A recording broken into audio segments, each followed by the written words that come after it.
السلام عليكم ورحمة الله تعالى وبركاته. بسم الله، الحمد لله والصلاة والسلام على رسول الله. اليوم إن شاء الله غنقدم لكم تمارين في درس المتجهات والإزاحة فيكتور et translation كما تشاهدون على السبورة. إذا نبداو على بركة الله، نقراو l'exercice numéro 1. Exercice 1, soit ABC un triangle. Premièrement, construire le point M tel que AM égale à BC. Deuxièmement, construire le point N tel que le vecteur AN égale à le vecteur CB. Troisièmement, montrer que A est le milieu du segment MN. نقراو التمرين باللغة العربية، نديرو الخطأ بالصحاب العربية. التمرين الأول ABC مثلث، يعني ABC un triangle. ABC مثلث. أولا أنشئ النقطة N بحيث AM تساوي BC. ثانيا أنشئ النقطة N بحيث AN تساوي CB. ثالثا بين أن النقطة A هي منتصف القطعة MN. إذا غنمسحو السبورة ونجزو التمرين. انتبهوا جيدا، عندنا ABC مثلث بطبيعة الحال الشكل غنشرحو لكم، غنديرو غير باليد ديالي مغنرسموش بالمسطرة. ABC مثلث، يعني كناخدو ان تريونغل. ABC ان تريونغل يعني غناخدو ان تريونغل كيلكون، يعني غناخدو ملي ما كيتعطاش لنا يعني حالة خاصة. ملي كيقول لنا ABC ان تريونغل يعني كناخدوه بصفة عامة مثلث، يعني مختلف الأضلاع. un triangle quelconque. ABC est un triangle. Construire le point M tel que AM égale à BC. يعني أنشئ النقطة M بحيث le vecteur AM يعني المتجهة AM تساوي المتجهة BC. إذا انتبهوا جيدا، أول تمرين غنبداو نتعلموا فيه الإنشاء. يعني المتجهة AM كتساوي BC، يعني غنرسم واحد المتجهة، يعني غنرسم باش نلقى النقطة M غنرسم واحد المتجهة. لوريجين ديالها هو A، يعني أصلها هي النقطة A وتساوي المتجهة BC. إذا غيكون عندها لا ميم ديريكسيون ديال BC. شفنا في الدرس، غنخليكم إن شاء الله الرابط ديال في صندوق الوصف ديال الحلقة اللي شفنا فيها الدرس، شفنا فيها جميع الخاصيات ديال الدرس. يعني غتكون عندها لا ميم ديريكسيون ديالها. لا ديريكسيون كنقصدو بها التوازي، يعني غنرسمو واحد المستقيم يمر من A ويوازي BC باش تكون عنده لا ميم باش تكون هاد المتجهة AM يكون عندها لا ميم ديريكسيون كو لو فيكتور BC. وغنرسمو ناخدو التوازي، ناخدو المستقيم وغنرسمو يعني وتكون عندها المتجهة AM، يعني خصها تكون عندها نفس الاتجاه، خدينا مستقيم يمر من A ويوازي BC ويكون عندها لو ميم سورس ديال لو فيكتور BC. اذا لاحظوا جيدا BC غادا في هاد لا ديريكسيون، يعني غادا في هاد المنحى هذا، في هاد لو سونس هذا. دونك AM حتى هي خصها تجي في هاد لو سونس هذا ويكون عندها لو ميم، يكون عندها لا ميم لونغور كو BC. يعني غناخد التوازي وخصني ناخد يعني لو سونس لهاد الاتجاه هذا وناخد هاد القياس هذا ديال BC، اما بالبيكا او بالمسطره ناخد قد BC قد AM. اذا غتجيني النقطه M مثلا هنايا. اذا هذه هي الطريقه باش ناخد ان فيكتور AM égal à au vecteur BC. يعني باش تجيني AM تساوي BC، هذا هي الشروط اللي خصها تتحقق. ممكن نعتذر على الشكل، انا خديته غير بيديا فقط، المهم هو انكم تفهموا. غترسموا مثلث يعني كيفما كان ان تريونغل كيلكونك، يعني بلا ريغل، عادي مثلث مختلف الاضلاع. غناخدو المستقيم الموازي ل BC والمار من A، وغناخدو نفس يعني هذا لو فيكتور يكون عندها لو سونس، يعني عندنا نفس المنحى ديال المتجه BC، يعني غادا لهاد الجهه وغنعبر لا ميم لونغور، يعني تكون القياس ديال المسافه AM يساوي القياس ديال المسافه BC، وكنحصلوا على هذا الشكل. السؤال الثاني كان هو انشئ النقطه AN بحيث، يعني construire le point N tel que AN égale à CB. AN égale à CB. دونك باش نرسم لو بوين ان غناخد ان فيكتور لوريجين ديالها هي A ويكون عندها لا ميم ديريكسيون كو BC، يعني نفس الشيء تكون توازي CB. دابا عندي لا ميم ديريكسيون ديال CB وعندها لو سونس CB غادا لها دابا CB غادا لهاد الاتجاه هذا، مفهوم؟ اذا غتكون هي غادا النقطه AN غتكون غادا لو سونس كونترير كو AM، يعني غتكون لهاد الاتجاه هذا. وبطبيعه الحال غناخد لا ميم لونغور، يعني هاد الطول ديال هاد القطعه BC يكون هو عندنا ديال القطعه CB هو الطول ديال القطعه AN. اذا دابا باش تحقق لينا AN إيكالا CB، مفهوم؟ هذه هي طريقه الشكل ملي كتكون عندي متجهه تساوي متجهه، يعني بهذه الطريقه كنرسموهم. دابا السؤال هو السؤال الثالث، هو غتكون فيه لا ديمونستراسيون. مونطري كو A est le milieu du segment MN. دابا غنبرهنوا ان النقطه A هي منتصف القطعه MN. اذا نشوف معكم البرهان شفويا نتوما نكتبوه هنا. بطبيعه الحال بما ان عندي المتجهه AM تساوي المتجهه BC، هذه اول حاجه، وعندي كذلك المتجهه AN تساوي CB. لا بغيت ناخذ باش نقول تساوي BC، يعني غناخذ لوبوزي ديال AN، يعني غنقول NA كتساوي BC. ان ا كتساوي بي سي و ا ام كتساوي بي سي. اذا هاد المتجهتين بما انهم كيساويو نفس المتجهه، اذا ان ا كتساوي ا ام، يعني ان ا ماشي ا ان، يعني ناخذوا لوبوزي ديال هاد لي دو فيكتور هادو. دونك بويسكو ان ا ايغال ا ان الوغ ا اي لو ميليو دو ام ان. اذا هذه هي لا ديمونستراسيون باش غنبانو ان ا هو منتصف القطعه ام ان. الوغ اون دي اون ا سي ا ام ايغال بي سي اي ان هادو يعني لي دوني، يعني عندنا في المعطيات ان ايغال سي بي، سيتادير يعني الا كانت ان كتساوي كتساوي سي بي، دونك ان ا كتساوي بي سي. يعني هادشي كله في الدرس شفنا لوبوزي دان فيكتور، شفنا ايغالا بي سي، يعني غنديرو ليهم المقابل ديالهم بجوج. اذا هذا نسميوها لا غولاسيون 1، هذه العلاقه الاولى. هذه العلاقه الثانيه، اذا من واحد وجوج نستنتج ان ا ام ايغالا بي سي، ان ا ايغالا بي سي يعني بجوجهم كيساويو نفس المتجهه، الوغ ا ام ايغالا ان ا. دو 1 à 2 de 1 et 2 on conclut AM est égal à NA.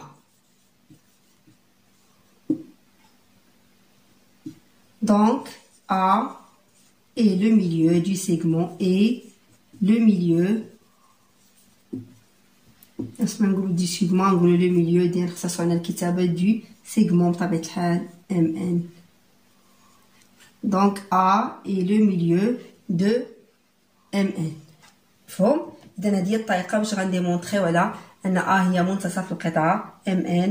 إذا نمر l'exercice numéro 2. Quand l'exercice, soit ABCD un parallélogramme de centre O, construire le point M tel que AO égale à BN. Deuxièmement, montrer que ONCD est un parallélogramme. يعني ليكن ABCD متوازي أضلاع، يعني ABCD متوازي أضلاع مركزه O، يعني دو سنتر O. أنشئ النقطة M بحيث AO تساوي BN. ثانيا بين أن ONCD متوازي أضلاع. دونك عندنا ان باراليلوغرام، يعني سواء بي سي دي ان باراليلوغرام. غندير لكم الاشكال غبيتيه ومفهومه الطريقه. المهم انكم تعرفوا كيفاش ترسموا المتجهات، هي اللي جديده علينا. كلشي كيعرف يرسم متوازي اضلاع، غناخذوا متوازي اضلاع يعني كيف ما كان، ما عطاونا لا قياسات لا والو. دو سونتر او يعني لو سونتر هو تقاطع القطرين ديالو، دو سونتر او. المهم الشكل راه كيف ما جا، المهم انكم تفهموا دو سونتر او.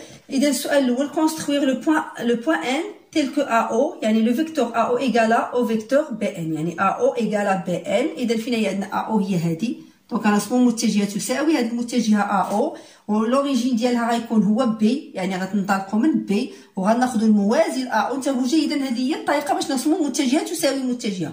يعني كنشوفوا المتجهة اللي غتكون كتساويها، كنشوفوا لوريجين ديال هذا المتجه يعني هو اللي غنطلقوا منه هو بي، غنديو التوازي، يعني غنديو التوازي AO يعني لا ميم ديريكسيون، غنديو الموازي ل AO والمار من بي، يعني على هذا الشكل. ملي كنرسموا الموازي يعني والمنحى خصو يكون كما AO غادا لتحت، يعني حتى بي ان غتكون هابطه لتحت، وغناخذوا بطبيعه الحال نفس الطول، يعني نفس لا ديستانس هذه، يعني لا ميم لونغور كذلك ديال لو فيكتور. غناخذوا قد AO قد، وغتجينا النقطه قد AO قد بي ان. هذه هي الطريقه ديال رسم متجهه تساوي متجهه. غنتبهوا لوريجين ديال لو فيكتور اللي غترسموا، يعني كتشوفوا المتجهه اللي غتكون كتشوفوا المتجهه اللي كتساويها، وكتنطلقوا من لوريجين ديال هذه، كديروا لا ديريكسيون يعني التوازي، كديروا بطبيعه الحال نفس لو سونس، يعني المنحى على حسب الاتجاه اللي عندكم في هذه المتجهه، ثم كتعبروا نفس المسافه، يعني او كارير باش تفهموا الفكره. اذا هذه هي AO ايغالا ا بي ان. هذا هو السؤال الاول، يعني اون فا كونستروير لو بوين ان. دوزيامون هو بين ان او ان سي دي ايت ان باراليلوغرام، يعني هذا رباعي. انا هذا الشكل جاني شويه بحال العوج، ولكن غيجينا هذا ان باراليلوغرام بطبيعه الحال. حتى هذا ا بي ان او حتى هو غيكون ان باراليلوغرام. جيدا شنو غنقولوا؟ ان حنا هنا ا او ايغالا بي ان. حنا كنعرفوا الا كانت عندنا متجهه تساوي متجهه، شفنا هادشي في الدرس بطبيعه الحال اللي غنخلي لكم في صندوق الوصف. عندنا ا او ايغالا بي ان، اذا ا بي ان او غيكون متوازي اضلاع. اذا غتكون عندنا المتجهه ا بي كتساوي او ان، مفهوم؟ وحنا عندنا ا بي سي دي حتى هو ان باراليلوغرام، يعني متوازي اضلاع، يعني المتجهه ا بي تساوي المتجه دي سي. اذا لاحظوا جيدا عندي ا بي كتساوي او ان، وعندي ا بي كتساوي دي سي، اذا او ان غتكون كتساوي دي سي، بجوجهم كيساويو نفس المتجهه. وبما ان او ان كتساوي دي سي فقط، لا كانوا عندنا متجهه كتساوي متجهه تيعطيونا متوازي اضلاع. لا قلنا ان او ان كتساوي دي سي، اذا الرباعي كذلك او ان سي دي غيكون حتى هو كذلك متوازي اضلاع. اذا نتابعوا نكتبوا هاد لا ديمونستراسيون هادي، غنقولوا اون يعني اللي عندنا في المعطيات اون ا او ايكالا بي ان. الوغ يعني هذا الرباعي هذا ا بي ان او est un parallélogramme. هاد كلمة باراليلوغرام هي قاعدة حاجة عندي نكتبها طويلة. باراليلوغرام دونك ا او ايكالا بي ان، دونك هذا باراليلوغرام. دونك غتكون عندنا ا بي ايكالا مني ولا عندنا كانت عندنا ا او تساوي بي ان، دونك هذا باراليلوغرام. اذا حتى ا بي غتكون كتساوي او ان. ا بي ايكالا او ان، دونك غنسميو هاد العلاقة غنسميوها واحد. العلاقة الثانية هي اللي غنبينو ان هذه عندنا حتى هي كذلك في المعطيات ان ا بي تساوي دي سي، اي ا بي ايكالا دي سي. هذه غنسميوها جوج. علاش هذه تساوي هذه؟ كار ا بي سي دي تاع باراليلوغرام، حيت عندنا ا بي سي دي متوازي اضلاع. كار ا بي سي دي تاع باراليلوغرام، مفهوم؟ يعني هو كذلك متوازي اضلاع. اذا من واحد وجوج عندنا ا بي كتساوي او ان، وعندنا ا بي كتساوي دي سي، اذا او ان غتكون كتساوي دي سي، مفهوم؟ يعني هاد المتجهتين هما يكونوا متساويتان. دو 1 اي دو يعني من واحد وجوج. كنعتذر على صحاب العربيه، يعني كندير فقط البرهان بلغه وحده وكنترجم بالعربيه. تابعوني، المهم هو انكم تفهموا ونقولوا التمارين. ولا بسيط انكم هاد الهضره اللي كنقول تكتبوها باللغه العربيه. انا نقول لدينا ا او يساوي ا بي، اذا ا او بي ان متوازي اضلاع، ومنه ا بي تساوي او ان، و ا بي تساوي دي سي لان ا بي سي دي متوازي اضلاع. يعني ما يمكنش نكتب لا ديمونستراسيون بالفرنسيه والعربيه فقط، يعني كنكتب للصحاب الفرنسيه. وكل ما غنديروا ان شاء الله الخطا الواحد او ان، ولا on conclut que ON égale DC. alors لا كانت هذه ON كتساوي DC، alors ON DC est un، خصو الكتابة فقط، est un parallélogramme، مفهوم؟ إذا احنا بغينا أن ONCD هو كذلك متوازي أضلاع. يعني الفكرة كتظن بسيطة. كيف ما كنصحكم كتبوا التمارين وتدربوا على هاد لا ديمونستراسيون، راه كتكون كنبقاو نخدموا غير بالمتجهات على هذا الشكل. غنشوفوا ان شاء الله تمارين قادمه في حلقه اخرى نشوفوا فيها بعض المرات كنخدموا بعلاقه شال اللي ما تكونش باينه لنا الفكره على هذا الشكل. اذا تابعوني، باقي لنا يعني التمرين الثالث والاخير في هذه الحلقه. بالنسبه ليكزرسيس 3 هو يعني في التبسيط المتجهات، يعني غنخدموا بطبيعه الحال بعلاقه شال. اول تمرين غنشوفوا معكم في علاقه شال. اذا نقراو التمرين. سامبليفي لي فيكتور سويفون، يعني بسط المتجهات التاليه. تعطات لنا واحد العلاقه يعني اون سوم هكا ا بي بلس سي ا بلس دي بي بلس بي سي، وخصنا نبسطوها يعني نحصلوا على متجهه وحده. نشوف ان شاء الله كيفاش طريقه التبسيط. بالنسبه للثانيه او اف او موان جي او موان جي اف بلس جي اش بلس جي اف، يعني بلس لو فيكتور بطبيعه الحال هادو دي فيكتور. 3 او دي يعني لو فيكتور او دي بلس بي ا بلس دي سي موان او ا موان بي سي. اذا بطبيعه الحال غنمسح لي دو ريلاسيون هادو الاخرين وغنخدموا العلاقه الاولى. كيف ما شفنا في علاقه شال، يعني شنو معنيت علاقه شال؟ اي متجهه، يعني مثلا نذكركم بالقاعده، مثلا المتجهه ا بي، مثلا عندي المتجهه ا بي بلس لو فيكتور بي سي، يعني متجهه ا بي زائد المتجهه بي سي. يعني الا انتهت ليا يعني في الجمع بطبيعه الحال في اون سوم، الا انتهت ليا متجهه يعني كان ليكستريميتي ديالها هو لو ميم، يعني لوريجين ديال لو فيكتور اللي غنجمعوها معاها، بطبيعه الحال كتعطينا هي لو فيكتور اسي. ولكن خصها تكون عندنا نفس النقطه باش انتهت هذه المتجهه هي باش بدات المتجهه المواليه. شفنا حتى في الشكل في الدرس هي عطاتنا المتجهه اسي. اذا بطبيعه الحال ملي كنبغي نبسط شي تعبير هكا ديال الجمع ديال المتجهات كنحاول ديما نجيب النقط، يعني نجيب المتجهات عفوا اللي عندهم يعني نفس الطرف مع اللي عندها نفس الاصل، يعني نجيبها حداها باش نختصرها ونعطي المتجهه، يعني نعطي المجموع ديالها يعطي متجهه وحده، يعني هذا المجموع يعطيني متجهه وحده. اذا هادشي اللي غندير هنا بطبيعه الحال. عندي ا بي مثلا، اول ملاحظه غنلاحظ هذه عندها سي ا، غنجيب مثلا ا بي نجيب حداها بي سي، هي هذه انتهت ببي وهذه بدات ببي، اذا غنجيب حداها. كنعرفوا ان الجمع تبادلي، يعني نفس بحال الجمع ديال الاعداد بحال جمع المتجهات، غنبدلهم غنجيب كيف ما قلنا اللي عندها نفس الطرف مع اللي عندها نفس الاصل. اذا ا بي بلس بي سي يعني جبت حداها بي سي، ثم غنحط حداها سي ا بما ان هذه تنتهي بالسي وهذه كتبدا بالسي، اذا حتى هي غنجيبها حداها وغنخلي في النهايه هاد المتجهات ديال بي تنشوف شنو غيعطيوني هادو. هذه بطبيعه الحال ا بي بلس بي سي، اذا غتعطيني هي ا سي كيف ما شفنا في علاقه شار. بطبيعه الحال كنأكد مره اخرى الدرس غنخلي لكم في صندوق الوصف، رجعوا شوفوه، عاد تابعوني شوفوا معايا التمارين. هذه فقط تمارين تطبيقيه باش نزيدو نفهموا الدرس، وان شاء الله غندير لكم تمارين اضافيه ان شاء الله تعالى. اذا ا سي بلس سي ا بلس دي بي. دونك كيف ما قلنا بما ان هادو تا هما تنتهي هذه بنفس النقطه اللي بدات فيها هذه، دونك هذه تعطيني علاقه شار، غتعطيني بطبيعه الحال لو فيكتور ا بلس دي بي. وشنو قلنا في الدرس ان لو فيكتور يعني ملي كتكون عندنا نفس النقطه هذه هي لو فيكتور نول، يعني غتعطيني المتجهه المنعدمه. كنكتبوها على هذا الشكل، صفر وفوق منه اون فلاش بلس دي بي.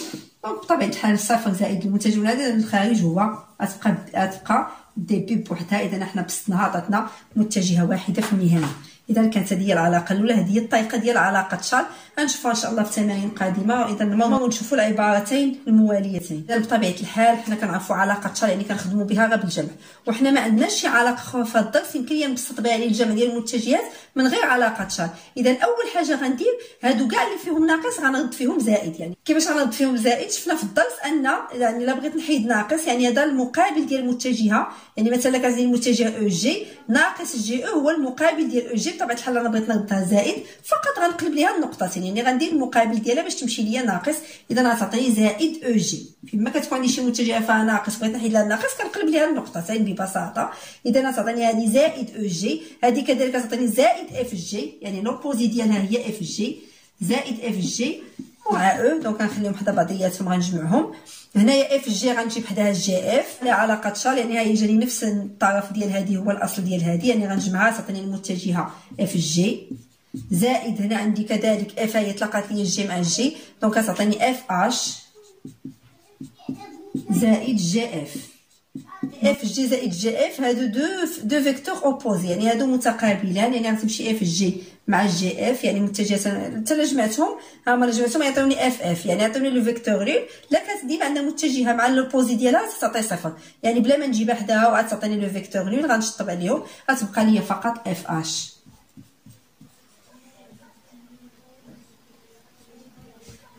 اذا نمروا للتعبير الموالي. اذا بالنسبه للتعبير الثالث والاخير في هذا التمرين وكذلك في هذه الحلقه، اذا عندي او دي بلس بي ا بلس دي سي موان او ا موان بي سي. اذا اول شيء هادو اللي فيهم الموان غنرد فيهم بلس قبل ما نبدا، عاد نشوف شكون اللي غنبسط. او دي بلس بي ا بلس دي سي، دونك هادي موان او ا باش لا بغيت نردها موجبه، اذا نقلب لي دو بوين تولي لوبوزي ديالها هي بلس او بلس ا او عفوا غتولي بلس ا او، وكذلك موان بي سي غتولي بلس سي بي. يعني تبوجي اذا بغيت نحيد الناقص يعني كنقلب النقطتين. اذا بغيت نطبق علاقه شار او دي غنجيب حداها دي سي او دي بلس دي سي، ثم بي ا غنجيب حداها ا او وغتبقى ليا بلس سي بي. دونك غتعطيني هنايا هادي غتعطيني او سي او سي بلس هادو بجوج كذلك يعطيو بي نعم غيعطيو بي او بلس سي بي. هادو غنبادلهم لان هادي عندها بي من هنا وعندها بي هادي، يعني غنجيب هادي من هنا باش تجيني بي مع بي. دونك او سي بلس سي بي بلس بي او، هادي هي علاقه شار، هادي هي الفكره ديالها. دونك هادي تعطيني سي او او سي بلس سي او، هادو غيعطيوني او يعني المتجهه المنعدمه. نقول هادو دو فيكتور اوبوزي، يعني او سي زائد سي او يمكن لي نشطب عليهم ببساطه ونقول لو فيكتور نول يعني يعطيوني المتجهه المنعدمه، او نجمعهم غيعطيو او كذلك او هي المتجهه المنعدمه. اذا الخارج في هذه العلاقه هي لو فيكتور نول يعني المتجهه المنعدمه. اذا نكتفي بهذا القدر، نتمنى نكون استطعت يعني نبسط لكم الدرس من خلال هذه التمارين. هذه فقط امثله، ان شاء الله الا قدر الله ندير لكم تمارين اخرى. وفي الختام كنتمنى لكم التوفيق والنجاح. دمتم في رعايه الله، والسلام عليكم ورحمه الله تعالى وبركاته.